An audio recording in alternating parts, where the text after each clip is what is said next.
Tell me what you see when you look at me. Do you see another brother lost in these streets looking for his soul? Trying to find my soul. Or do you see another brother searching for lost souls in these streets? A street soldier. Street soldier. Here to help you get that chip off your shoulder, warm your colder days and sober your drunken ways, and find a way to help you get over these hurdles placed in our path. And this is not meant to amuse you. This is for all those who have questions but are afraid to ask. I won't be afraid. I won't be afraid. No. When times get hard, you lose your way. Open your mind and hear what I say. This is a message for the hard and the soft. To those who tune in weekly and to those who keep an eye out for 8 p.m. on Sundays and turn their radios off. The truth hurts.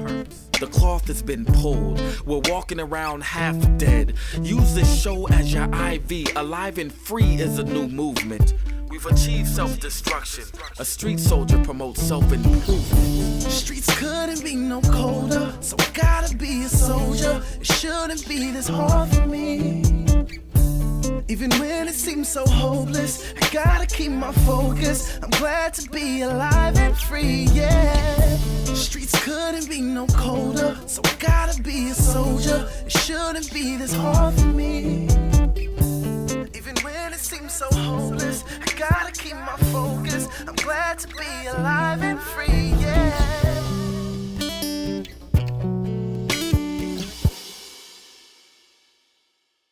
Hey, Alive and Free Radio, Alive and Free Radio. We're going to get into the topic of immigration. A couple of things I want to do first. Mr. Demetra. Yes. I want you to tell Yes. Jesus Christ. Lord, give me strength. Okay. You took a trip that you did not get to talk about last week, and I'd like you to pretty much talk about it. You went to a very important place. Yes. Recently opened.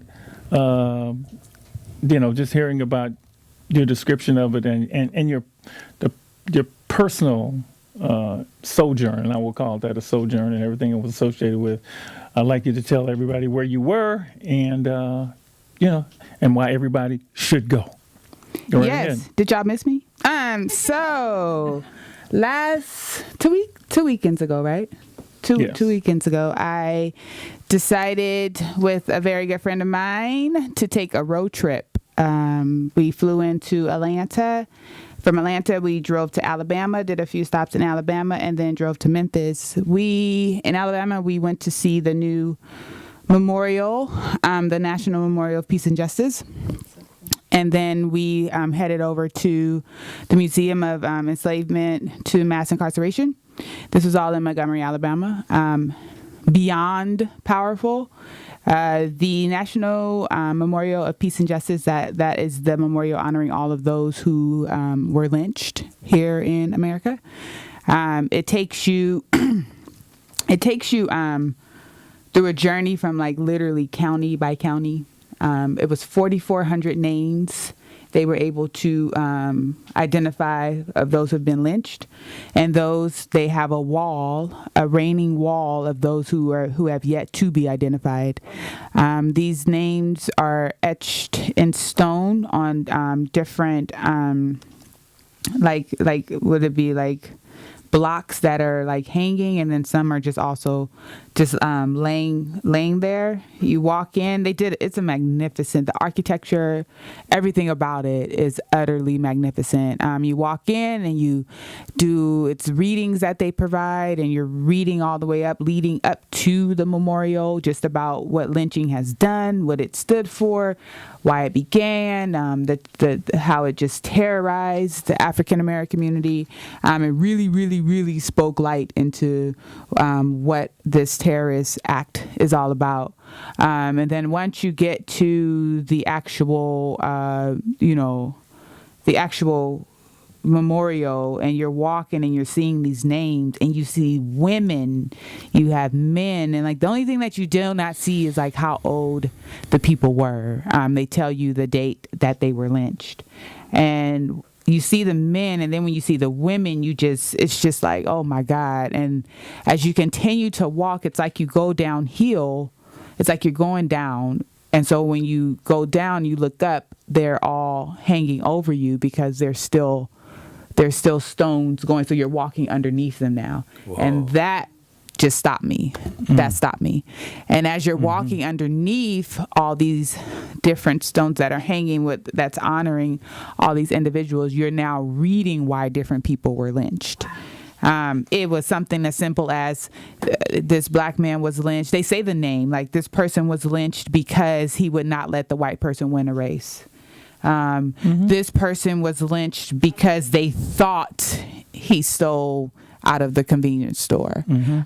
So, and all of this was legal. All of this was encouraged. It was really interesting because one of the, as we were standing going through it, one of the guys who worked there said that a white man that was just there, and he spoke about how his father used to take him to these lynchings, and he said the amount of therapy that he has had to endure to you can't undo it, but just the amount of therapy that he has gone through is been pretty heavy. The amount of therapy that he has gone through, being a witness to that. Wow, it was pretty heavy. So I was trying to pull up some of the reasons, but so we did that museum, and again, like I said, so well done. I encourage everyone to go and visit this museum. And then they have like I said, they have a reigning wall for all the names they have yet to discover of those who've been lynched. So I have after Calvin Mike voted in Calhoun County, Georgia in 1884, a white mob attacked and burned his home, lynching his elderly mother and his 2 young daughters, Emma and Lily. David Hunter was lynched in Lawrence County, South Carolina in 1898 for leaving the farm where he worked without permission. After a white man attempted to assault Jack Brownlee's daughter in Oxford, Alabama in 1894, Mr. Brownlee was lynched for having the man arrested. So these are all reasons. Laura Nelson and her teenage son, L.W., were lynched without trial in Oklahoma in 1911 after a white man was found dead. Okay? So the wall is like filled with reasons why they were lynched. Very powerful. I totally encourage you to head over to Montgomery to this museum, and then after you will then go visit the Museum of Enslavement to Mass Incarceration. A lot of this information is repeated in that museum, but then it walks you through the whole from enslavement to mass incarceration and what that looks like. Wow. Super powerful. We left Montgomery, and before we hit the road, I bought the book Baracoon, and this was Zora Neale Hurston's book, and it was about the last surviving man that went through the Middle Passage, and he's like, am I saying it right? Last surviving man went through the Middle Passage from Africa to the United States, and he was still living. And Zora Neale Hurston interviewed this guy, and she wrote a book about it. And opening pages tell you about this little town in Africa, in Alabama called Africa Town. And I was like, oh, how far are we from this town? So we figured it out, and we were like only 2.5 hours away, so we had to go. So we drove there, and Africa Town is right outside of Mobile, Alabama, and like these little small towns made up. You pull up, there's a grave site, and it's still an active grave site, and it's Cujo Lewis? He's buried there, and they have a little memorial for him, but we were like, wait, is this it? Like, this just can't be it. So, of course, we drive around, and we see somebody on the porch. Can you tell us about the town? It was just great. So he talked us through, you see a memorial of the slave ship. If you go over the bridge, that's the water the slave ship was docked at, blah, blah. So that was pretty phenomenal to see that. And then from there, we drove to, which was my favorite on the trip, Gee's Bend. Gee's Bend is known for these women who helped their community survive they were quilters. And these quilts became really, really big and went on like exhibits and blah, blah. And so we drove to G's Bend, and G's Bend is really off the grid, and you have to know where you're going to find it. And we get to G's Bend, and we're like, so what do we do now? And we drive through, and it was like Friday afternoon, this little area, everybody, the boys in the hood out there. So we like, oh yeah, pull up like, hey y'all, how we find some quilts? Hey, oh, y'all. what's up, y'all? So we out chilling, and you in G's Bend, baby, the center of the world. I said, well, this is where I belong. Where do we find these quilts? It was fun. It was absolutely amazing. Well, you go over there to Miss Annette's house and just knock on the door. We knocked on Miss Annette, come on in. We was like, okay.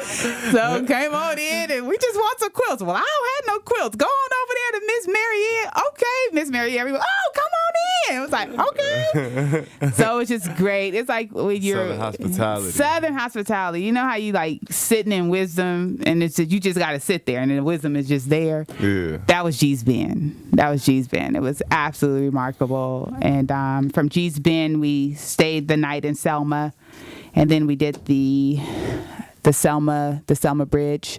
It's the Edmund Pettus Bridge. Edmund Pettus Bridge. Yes. Thank you. Yes. We did that right up on Bloody Sunday. Walked the bridge, stood there for a moment, talked on the bridge, just took it all in. Pretty phenomenal. And then from there we went to Memphis, and that's where we did the Lorraine Motel. The original cars are still there. Just being there, they do a really great job there too. They talk about what led him to Memphis in the first place. So when I say him, I'm speaking of Dr. Martin Luther King. This is where he was murdered, and the motel is where he was murdered, right outside of Hotel Room 6. And they do a great job of keeping that up and just letting that story stay alive. It was a powerful road trip. Went with an amazing man, Terrence. We met on our bike ride to from San Francisco to LA, and had an amazing time. Everybody's like, so did y'all bike from Atlanta to Montgomery? No. It was a road trip. We drove to all these amazing places. I read that majority of lynchings were black business owners. I didn't read that. I did not read that there. People were lynched just for being black. Just for being black. Yeah. They were lynched for being black. I think, and like I said, it's something that is not spoke about, and it really, and I'm not discounting what's happening today with the shootings and all that. I don't discount that, but I think because of the lack of education we've had around this, that is literally the biggest terrorist act that's ever happened in America. Yeah. No doubt. Oh yeah. No doubt. Yeah. Well, you know, as I'm listening to you, first of all, I think that, this a great trip. Great trip. A great trip. Great trip. And I would say a necessary trip. Mm-hmm. And I would say a necessary trip for all Americans, for everybody. Mm-hmm. I mean, anybody, everybody. I want to say particularly for Black Americans, because had it been that time. Had you lived at that time, it would have been you. Yeah. Okay, let's get that straight. Easily. And when people say this, the only reason it didn't happen to you is because you didn't live there, right? And, those of us who are, realize that, or have had grandmothers that had to run from the Klan and all that, and, because the time keeps passing, so on and so forth. We get that. If I could make that, in the past, some young people from the club would just sojourn to the past tour, which is they went through the whole civil rights places where things happen like that, similar to what you did. And then, of course, there's the museum now in Washington, D.C. Yeah. There are these things now that did not exist 15 years ago. And Mr. Meacher, just you're a pretty. How can I say this? You're not only conscious, history. You know a lot of history, but even with that, what's it like actually seeing that? I was grateful because we can go to from like the Holocaust Museum Right. and we get their stories. Absolutely. I feel like as Black people we've always like fought it's just always been this, but this isn't our history. It's just like we just weren't slaves. Like so much happened to us here and no one is telling the story. And you always hear the schoolings in inner cities, they're not doing too great, or my education was less than, but I think America as a whole, our education has been less than, because even white people are not educated on the things they've done to us. Wow. And so to have that museum there and to be like, this is what happened and this is the truth, you can no longer deny it. You can't deny it. You can't swipe it over. So when someone is bringing their child there and they're like, Mom, is this? Yeah, this is what's happened. This is what's happened. So when we scream like police brutality and the police is still shooting us and this and that, like it just did not start 2 years ago. This has been our life since we touched this place. Yeah. And to finally have something there that speaks to that, it's just like, thank you. Thank you.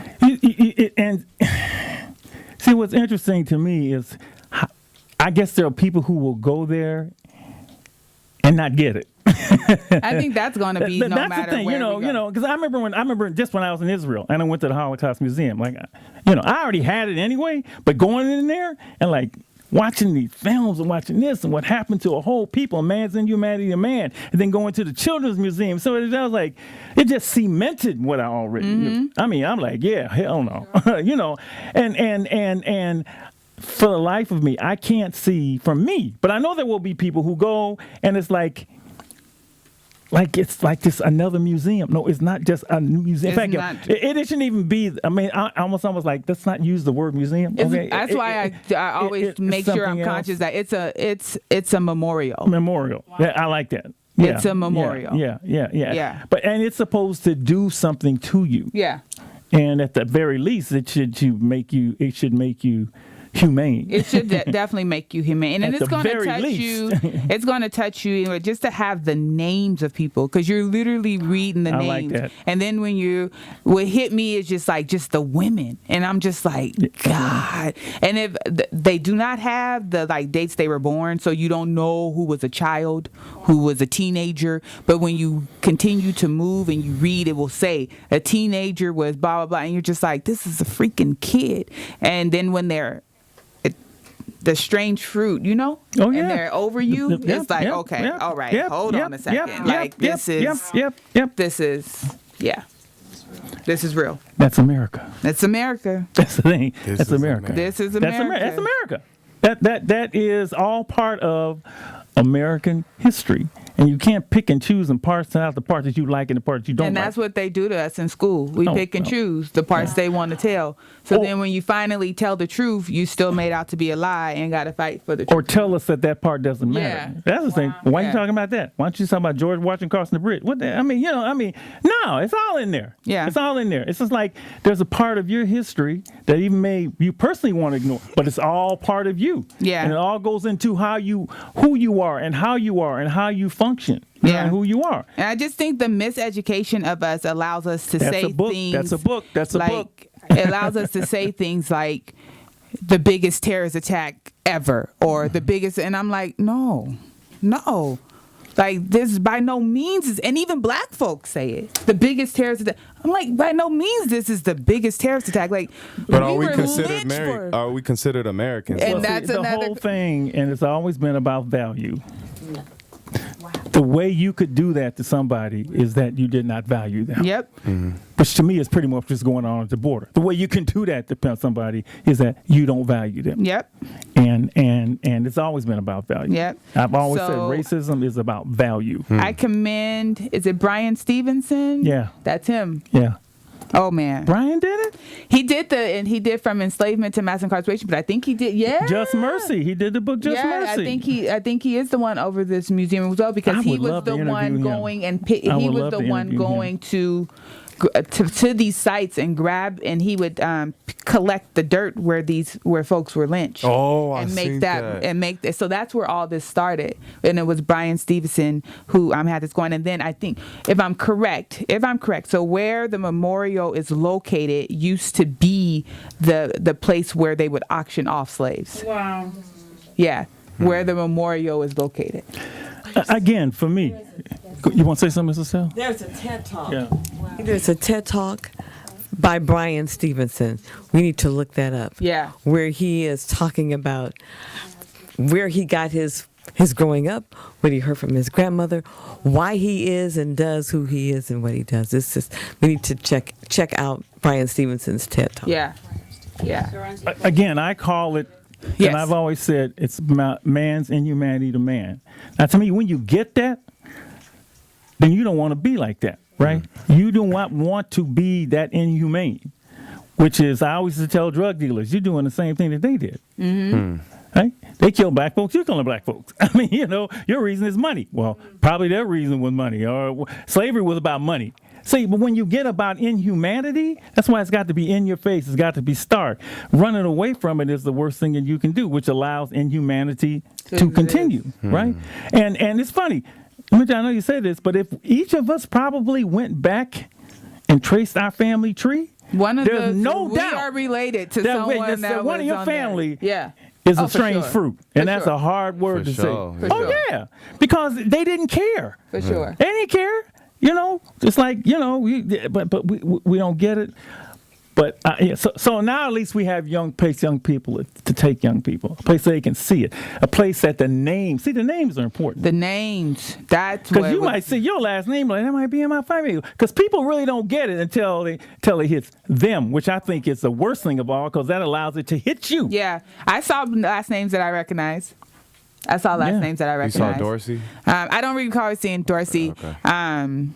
But I did see some last names that I recognized and was like, whoa, okay. And just, again, for me, what was hitting, it was just the women. And the thing that just kept coming back to me as I was walking through, and just, because you walk through and you say the names, you touch the names, you do it all. And the only thing, like, what kept coming back to me was just like, what do you want me to do? What do you want me to do? See, I like that. I What see do that. you want That's me to what's do? supposed to happen. So, yeah, like, Yes. it was beyond powerful. One thing that's Ask the beautiful question. That's great. is that us as African Americans here, we're able to find this history and try to keep it alive. You know what I mean? And a majority of slaves didn't come here. And if you go to other countries where there's a lot of black people, Brazil, anywhere, they don't know anything about this. They know about Martin Luther King, Malcolm X, and that's it. hours and hours on a plane away. They have no black heroes. They don't know anything. They've been lynched just as much as us, but they don't know anything. They're just like, oh yeah, we're black. We're at the bottom. That's And just they how did it the is. same thing in Brazil. I had Yeah. to stop a tour because of this. And I'm like, so wait a minute. Like, we're on the tour, and the guy is like a walking tour, and this lady is taking us all around, and everything is Portuguese this, Portuguese that. And I'm like, and I stopped. I said, there's so many people around here that look just like me, and you haven't said anything about them. And the only thing you gave us is that they were slaves and that the Portuguese did whatever. There's way more that they did around here. And like, the whole tour looked at me and was like, I've been waiting for someone to say that. I'm like, so why are y'all letting this happen? Like, Of course. didn't say anything. But see, you're a conscious person. Yeah.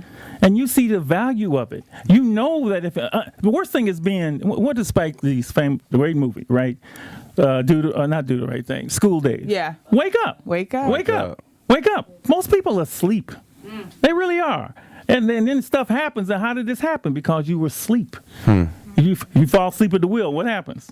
So therefore, You it end can up dead, repeat. right? It can repeat. Yeah. And Maxine Waters can receive death threats of lynching, and it's just something that, you know. Well, but only conscious people like you know, who will see it. And but the question you ask yourself is the one that you hope. You know, what can I do? I just can't go to party on the weekend. No, I right? just can't. See, No that's time what to happens waste. when you become conscious, Yeah. right? Yeah. It's not just I just can't do it. I just can't go. When I read the autobiography from Malcolm X, I got to do something. I have to. Now, but when you know Which is why they didn't want the slaves to read or write. Read or write Yeah. because they would know. Oh, I don't have to be a slave.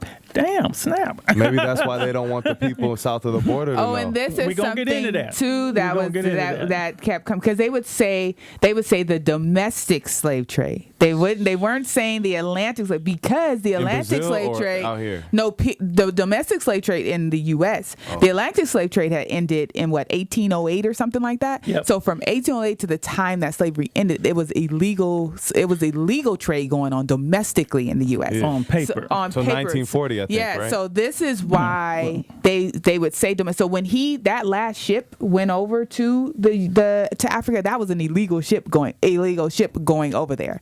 It was several ways they said why. It was several reasons they gave to why they did the journey, but that was an illegal trade. But then you got to get over to the African shore because that's a whole nother level that we have to start to uncover, unfold, and have to bite the truth on that too, because they sold us into slavery behind materialistic values over people, right? Yeah. So the stuff that was unfolding there was just like, okay, this was just it was all beyond powerful, but you got to know it. You got to know it. And let me so just say you know this: what to it do. still has ramifications Yep, in today. 2018. Yep.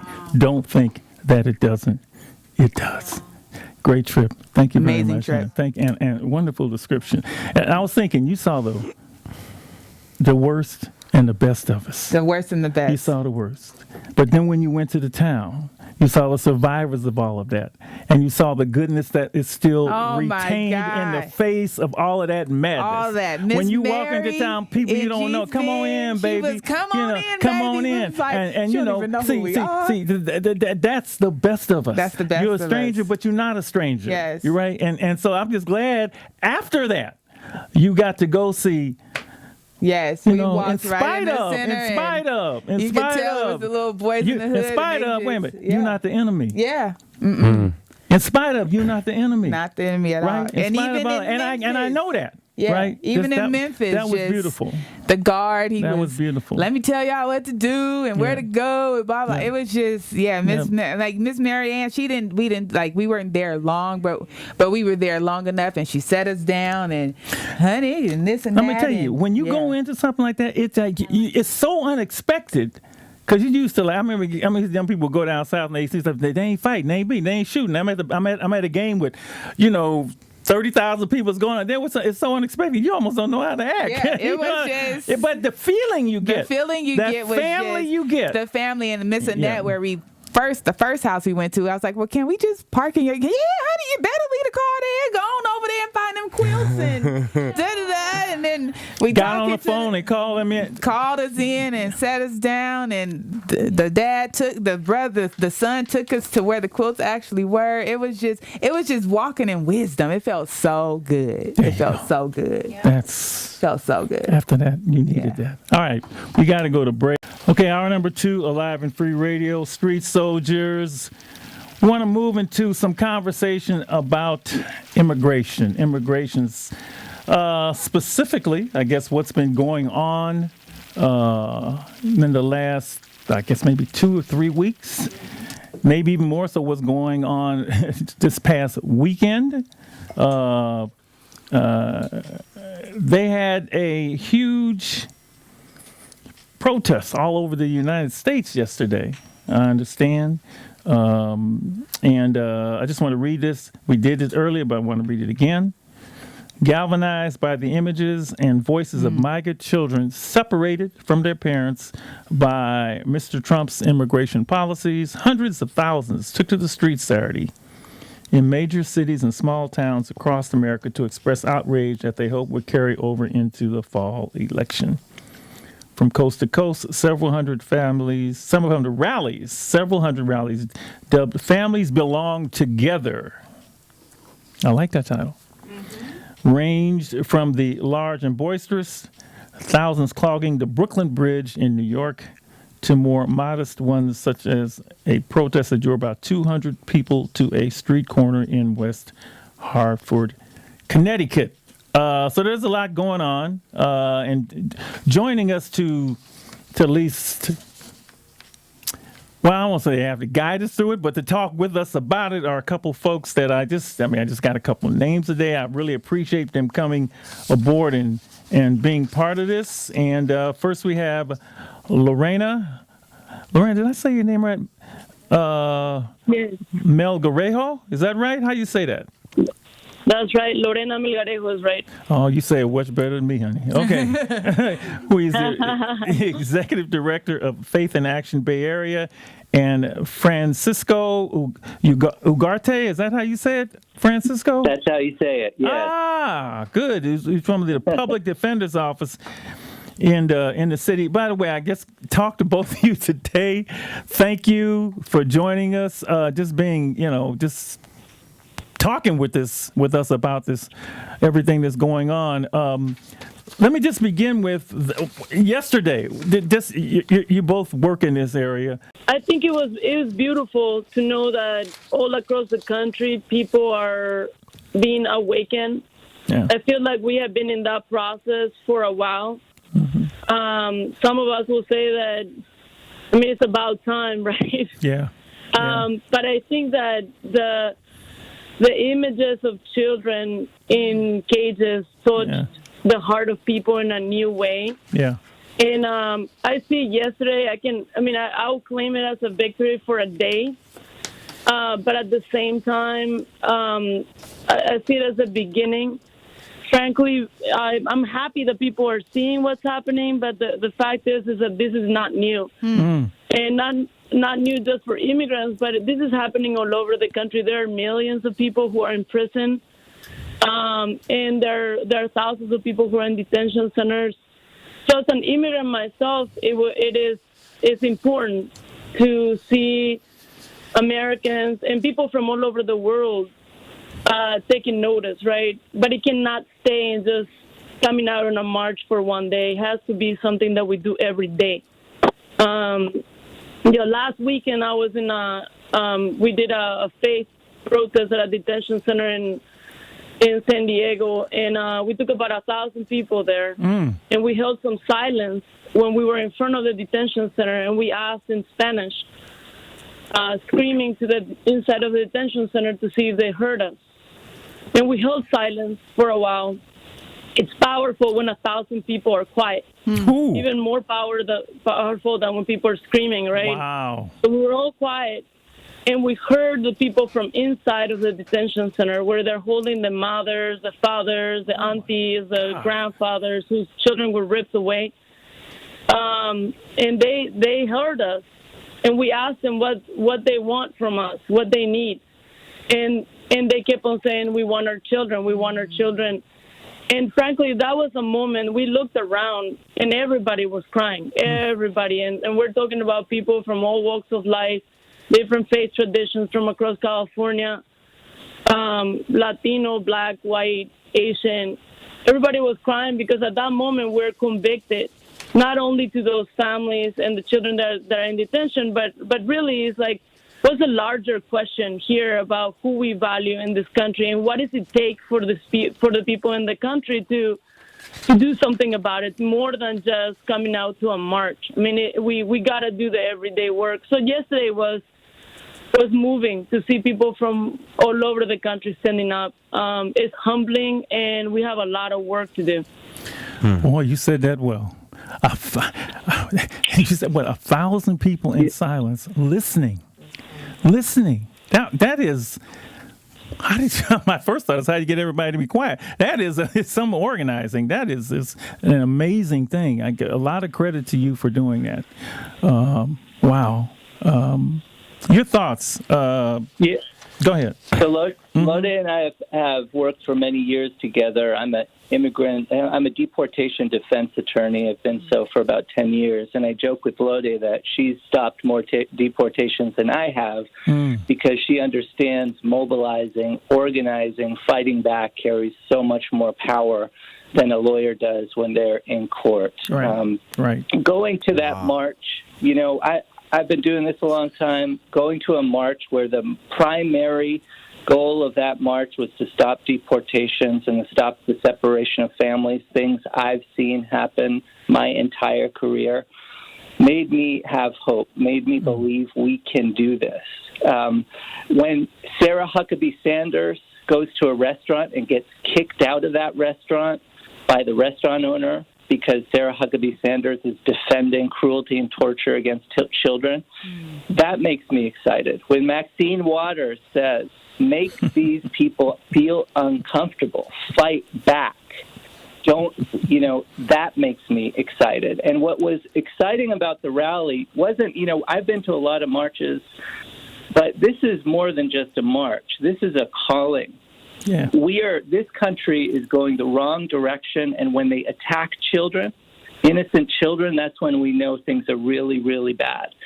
And we can't just sit back and let this happen. We all have a responsibility to fight back and to sacrifice and to get uncomfortable and to do things necessary to protect our fundamental rights. And Lorena, she's right. This is happening every day. We have 2 million people in prisons in this country right now. We incarcerate more people in this country than any other country by far. So I have a 5.5-year-old daughter, and I just can't, I can't truly spend too much time thinking about what's happening to those 2,000 children. 2,000 that were taken from their parents that are in some random facility thousands of miles away from their parents right now. And it's just, we cannot let this happen. And, my wife, who spoke at the rally, she said something that I thought was that resonated. If you ever wondered what you would do during the Holocaust, if you ever wondered what you would do during slavery as a white-skinned person, this is that time. This is that time.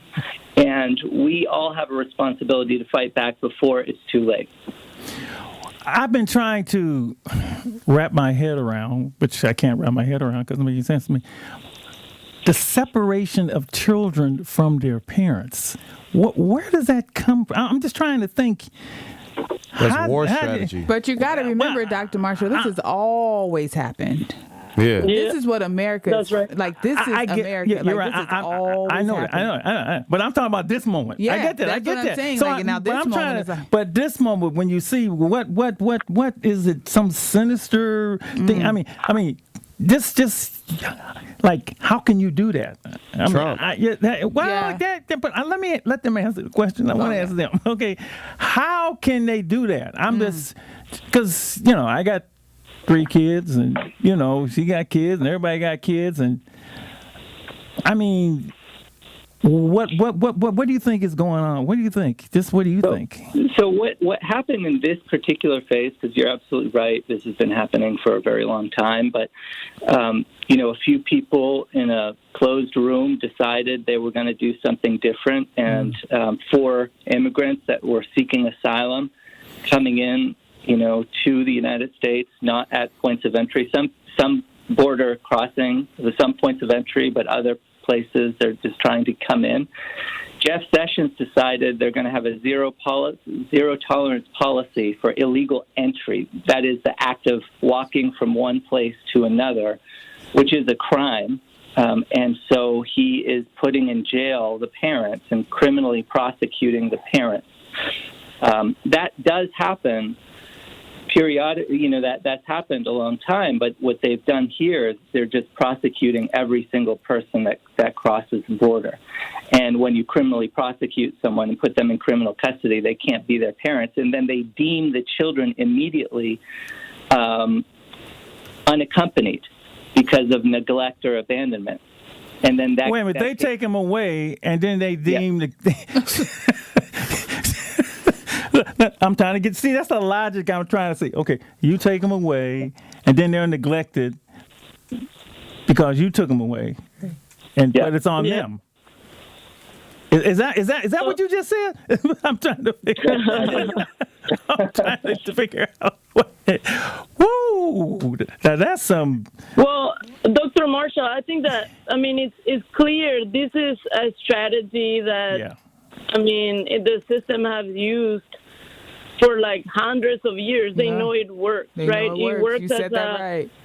As a demonstration effect, right? Like for my community as an immigrant, I organize in the immigrant community here, and I talk to people across the country. When we sit here and we watch them take our kids away, I mean, that sends a clear notice to all of us about how we are valued. And that idea of like 3/4 of a human being, that's not a new idea. They know that works. And the question is, do we as a country have long enough memory to say, no, we're not going to let this happen anymore? But it is really scary. We've seen people who were, organizing and will come out, and many more people are saying, no, wait, we can't. As immigrants, even if you're a naturalized citizen like me, like people it's scary when they can take your kids away. You think twice, but they do that. They do that in the Chicano community, in the Black community. They be doing that all the time, and they know it works. A form of terror. They're recycling their tactics. Yeah. The reason I ask these questions is because, I know everything that you're saying. It's not a matter of I know it, but I got to take people through it, right?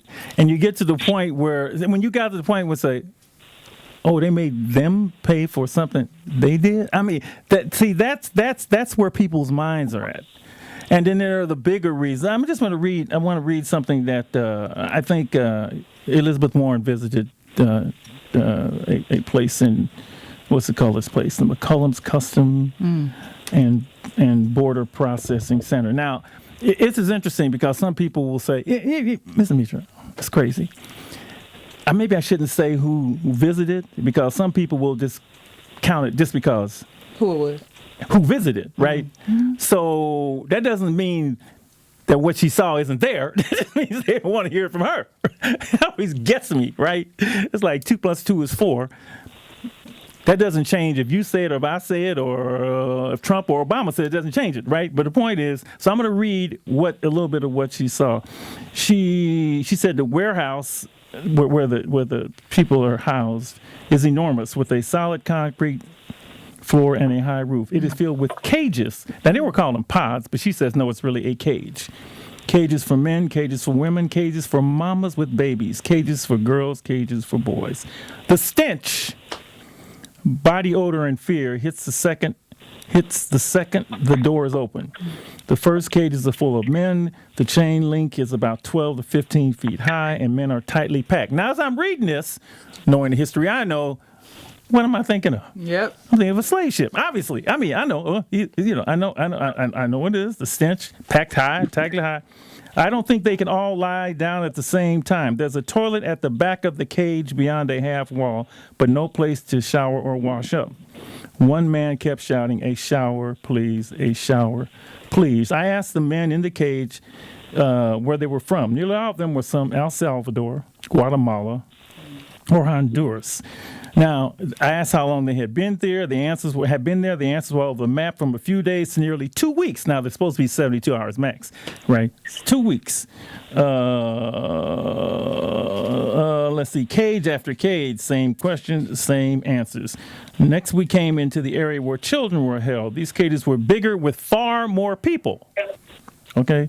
In the center of the cage, there's a freestanding guard tower, probably a story or 2.5 taller, to look down over the children. The girls are held separately in their own large cage. The children told us they had come to the United States with family and didn't know where they had been taken. 11 years old, 12 years old, locked in a cage with strangers. Many had talked to their mothers or families. Now, I'm reading this to let you know what's really, as they say, what we say in the hood, is really going on. It's really going on, okay? They didn't know where they were or what would happen to them next. And then it goes on and on and on and on and on and on and on and on and on. So, what's crazy about this, too, is that they can't even account for where the parents are, where the relationships are and where the parents are located. A federal court literally said, under the present system, migrant children are not accounted for with the same efficiency and accuracy as property. They can. They know where the documents are, the money is, but they don't know where their parents are. It's As property. So they know. Oh, well, that says it right there, right? No. That says it right there. People don't count, property does. I mean, it's. I go into court a lot, and we have a new team. When Donald Trump was elected, the city and county came together, and organizers and activists to say, "Hey, we're gonna try and do something, and we're gonna create a immigration defense unit at the public defenders. We're going to hire more attorneys because immigrants who are in jail facing deportation don't have a right to a public defender. So if you can't afford a lawyer, you don't get a lawyer, and you have to fight the case on your own." And so, we've taken on about 100 or so, 120 new cases last year with 3 attorneys, and we got 4 more, thankfully, that we just hired last Monday. So we're going to be in the immigration courts. We haven't seen any of these recent border, cases. But, going into this court in this system, at some point, as a lawyer, you just have to say, this is absolutely immoral. This is wrong. Now, we've been getting some decent results. So, but at some point, you got to really question what is the system that we're working in right now. And if things continue to go the direction that they are, Donald Trump just said he wants to take away the court system. That's what he said. He wants to That's take what away he said. immigration court. Yeah, he wants to take away the courts. So, yeah.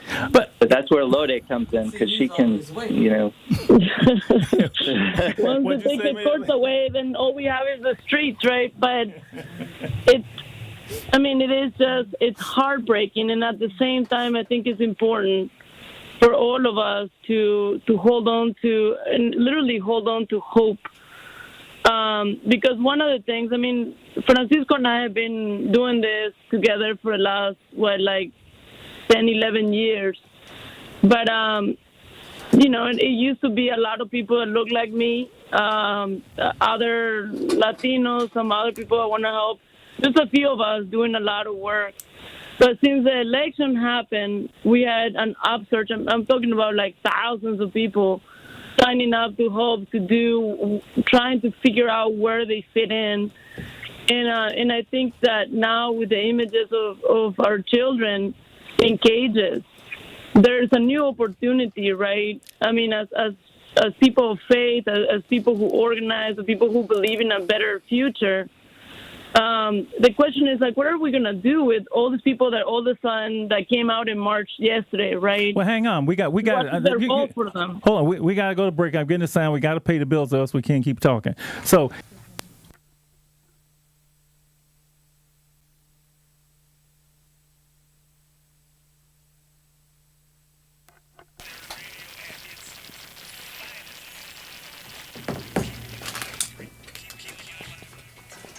I continue our discussion on Live and Free Radio 3 Soldiers, continuing our discussion on immigration, particularly what has been happening in the last 3 weeks. I'm going to invite once again the callers, 800-765-3437, 800-765-3437. I'm going to take your calls, your thoughts, how you feel.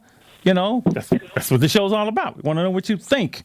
Joining us, introduce our guest one more time, Lorena Melgarejo. Oh, I did better. Executive Director, Faith in Action Bay Area, and Francisco Ugarte, who's the Public Defender's Office in San Francisco. Both of them work in the area of immigration. Let's take a caller on line 2, please.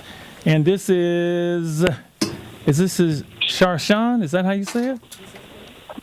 This you? Yeah, this is Sharshan. How are you, man? How are you? Hi. Your thoughts? You've heard us talking about it. You know what's going on. What do you got to say about this? I think that, as you guys all know, I think that one of the most pressing issues is education. And when it comes down to the immigration process and what's going on, I think it's no different from what's going on, or similar to what's going on, I should say, with the whole slavery and the African American issue. I think that the youth growing up in America as well as outside America need to grow up more informed on the history that they have actually endured in the past. You know, you have to know where you come from to know where you're going. And I feel like a lot of people don't know where they came from, and it has to be more specific than major events in time in history. It has to be specific as far as culture, how important information as far as lifestyle characteristics have been destroyed in history, and there is no connection to, you know, real roots. You know, the things that really hold substance need to be taught and enforced in school so that, you know, everyone from all across the rainbow as far as races and minorities need to know exactly where they come from, and also work hard to develop culture. One thing I want to say, which is kind of reverting back to the African American, is we don't really have a lot of culture out here in America. We tend to just fall back on American culture, which is white culture. I feel like we need to develop a language, which is key, because then we can have a sense of togetherness, and then everything else as far as the substance, the information follows, and that'll help. And then thirdly, I know I'm going on a tangent, just people that have positions of power should do more to put out a message of what actually needs to be done, instead of just giving us, you know, pageant answers and pageant information. You know, it's not enough that the people that are enduring the pain, enduring the suffering, know the information and putting it out there. We need people that have platforms that millions and billions of people are looking at to present hardcore information for people to really get it and for things to change. Thank you, man. Thank you for your call. Appreciate your thoughts here. 800-765-3437. Your thoughts on immigration, what's going on right now. Let me get another caller, and this is line 2. Is this one? This is somebody who's related to somebody here. How are you, Gloria? Thank you. You there? Huh? Oh, she dropped off. Okay, 800-765-3437. Your thoughts on the immigration, what's going on with immigration? Please, we want to hear from you. And I would think that the phones would be just jumping off. I just don't see this. I'm just waiting, folks. Is there anything that stirs? So what can we do? Well, we'll get to that. What can we do that? I mean, I have a blueprint for what we can do, but that's just me. So, God, I had a thought I wanted to ask both of you once again. You were talking about people standing up. I love what Maxine Waters said this past weekend. She's the first one that I've seen that has said, no, we ain't taking this. No, we're not taking this. I haven't seen anybody else stand up like Max said, and no, we're not taking it. It's wrong. It's morally wrong. It's unjust. And then she said something which is great. She said, I'm black. I've seen this before. And I thought that was wonderful. I know exactly what this is. And it reminded me of Martin Luther King's quote, "Injustice anywhere is a threat to justice everywhere." And I mean, she's receiving death. And then she said, a lot like Dr. King said, and, probably Melgarejo said, and anybody who was in the civil rights movement said, hey, you want to kill me? That ain't going to stop me, right? A very brave stance for a woman like she, so that must have made both of you really feel good to hear someone publicly, a public figure, stand up and say it ain't about being a Democrat, it's not being about a Republican, it's about being a human being. Yeah, I mean, she gave a lot of people power. When you're in that kind of a position in Congress and you say something like that, there's going to be blowback. I think it's important to take into account what he's talking about, because this is a lot of what I hear also when I'm in the community from people that haven't had the experience right. to have to migrate because of economics or violence. A lot of people haven't had that experience, so it's hard for people to imagine what it's like, right? And as a mom, what would make me have to run away from everything and grab my kid and go to a different place? And people sometimes can't imagine, and I think that's where one of the callers talked about education and humanization, I think, of how we see one another. is what ultimately is going to lead us to changes in humane and immoral laws. But what he's talking about, I mean, I hear it so much. And this idea is like, why don't you just apply for citizenship? Most people don't know that there isn't actually a way to apply for anything. Even if you're here for 20 years and you know, you've had your business and whatever, like there isn't a line to get into to regularize your status. So a lot of it is about education and also to like humanize and see one another, because people are looking at the border right now, but we're neighbors. You know, like in San Francisco, it's 7 miles for 7 miles with a small community. Supposedly, we're all segregated, but what would it be like if we actually invested in thinking about what does it really mean to become neighbors from one another and see each other as people? And some of these questions that he brought up, the caller brought up, these are questions that I would love to engage and like talk to people about, because I think that once some folks that see it, they can start saying, oh, like you're saying, like the laws are actually wrong, like they were before, and they need to be changed. But I think that we just don't know one another, so we're just judging, right? Mm-hmm. So I think that's important to also take into account. Nobody really gets it, unfortunately, until it happens to them, which is, which is the sad thing, because by the time it happens to them, because they allowed it to happen to others.